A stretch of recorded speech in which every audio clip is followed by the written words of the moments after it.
warahmatullahi wabarakatuh. Perkenalkan, saya Herlin Samsinur, SPD dari TK Tunas Karya 3, Sukanagara. Kami tinggal di desa yang dikelilingi oleh kebun teh. Dulu, masyarakat sekitar hidup dari hasil olahan teh dari pabrik. Tapi sejak pabrik teh di desa kami tutup, warisan itu perlahan mulai terlupakan. Inilah yang melatar belakangi pemilihan topik untuk aksi ilmuwan cilik, yaitu aku belajar matematika dari lingkungan sekitarku. Subtopik belajar tentang alam sekitar dengan judul yang tersembunyi di balik lezatnya secangkir teh. Inilah peran kami sebagai pendidik muncul, memperkenalkan dan mengajak mereka melakukan kegiatan eksperimen sederhana. Melalui proyek pembuatan teh tradisional, kami tidak hanya mengajak mereka belajar sains dan matematika secara konkret dan menyenangkan, tetapi mengajak mereka mengenal budaya lokal yang perlu dijaga. Mereka terlibat dari mulai pemetikan, pelayuan, hingga proses pengolahan. Tak hanya itu, mereka belajar mengobservasi tanaman, proses perubahan, layu, kering, dan suhu, serta mengetahui waktu dan suhu saat mengeringkan teh. Bahkan saat mereka mengukur daun, mereka menggunakan keterampilan matematika secara langsung. Penilaian dilakukan melalui beberapa metode yang dirancang untuk memperoleh gambaran yang komprehensif mengenai keterlibatan dan pemahaman peserta didik.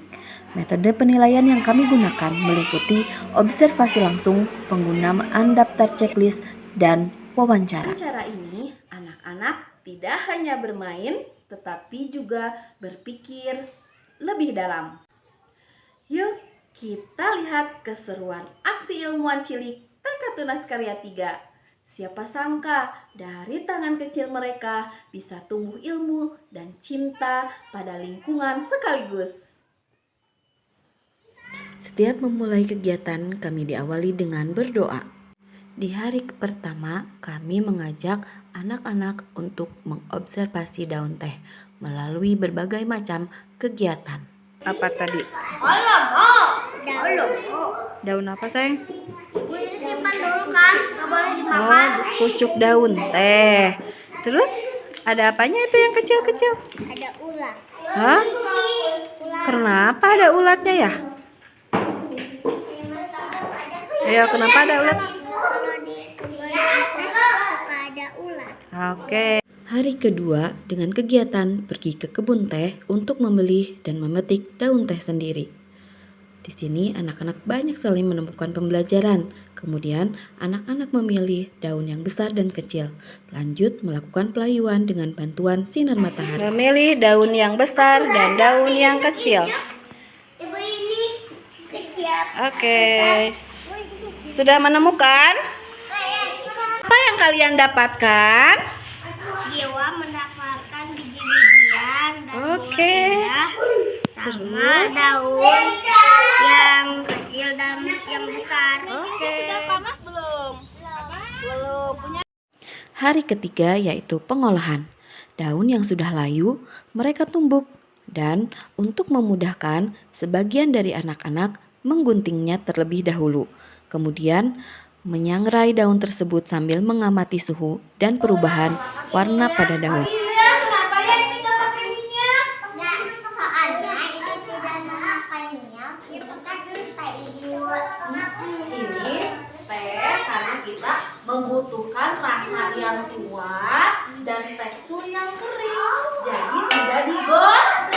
Kalau pakai minyak itu namanya digoreng. Kalau ini prosesnya disangrai.